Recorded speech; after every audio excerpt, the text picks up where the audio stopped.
అధికారంలో ఉన్నప్పుడు కనుక జగన్మోహన్ రెడ్డి పనిచేస్తే గద్దె దిగేవాడు కాదేమో. విపక్షాలు విమర్శిస్తుంటే కింద నాయకులకు చెప్పి వదిలేశారు.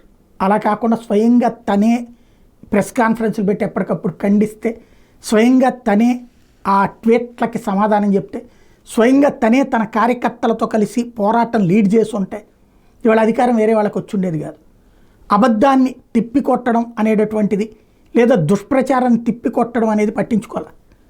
ఎవడు పట్టించుకోలే, నేను సంక్షేమ పథకాలు ఎక్కువ ఇస్తున్నాను అనుకున్నాడు. తీరా చూస్తే ఎదురు దెబ్బ తగిలింది. కార్యకర్తలకి దూరం కావటం 5 ఏళ్లలో జగన్ దెబ్బతీస్తే ఇప్పుడు కార్యకర్తలకు దగ్గర అవ్వడానికి జనవరి నుంచి కార్యకర్తలతో కార్యక్రమం ఒక ఎత్తు అయితే, నేను అనేక సార్లు నా వీడియోలు ఫాలో అయ్యే వాళ్ళకి ఐడియా ఉంటుంది.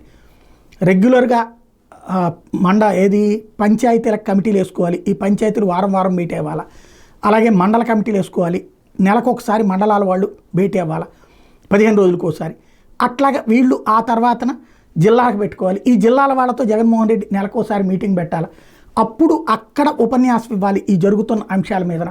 లోకల్గా ఉన్నటువంటి లీడర్లు ఇవన్నీ ఎప్పటికప్పుడు వాళ్ళ మీటింగు అవి ప్రెస్కి ఇవ్వటం, తద్వారా ఒక యాక్టివిటీ రన్నింగ్లో ఉంటుంది ఎప్పుడు. అలా కాకుండా ఉట్టి జగన్ చుట్టూతానే కథ నడపడం కరెక్ట్ కాదు. టోటల్గా జగన్ ఫైనల్గా చెయ్యాలి అన్నటువంటిది మాట్లాడుకున్నాను.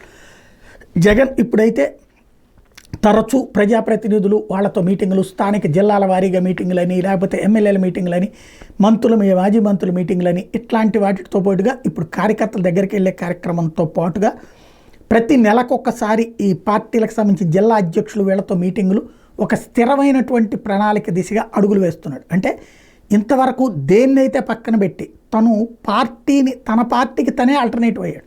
తన పార్టీని తను నడిపించాల, పార్టీని వదిలేసి తను అడ్మినిస్ట్రేషన్ చుట్టూ తిరిగాడు. ఒకప్పుడు చంద్రబాబు ఫార్ములా అది, అందుకే దెబ్బతిన్నాడు ఆయన 10 సంవత్సరాల పాటు.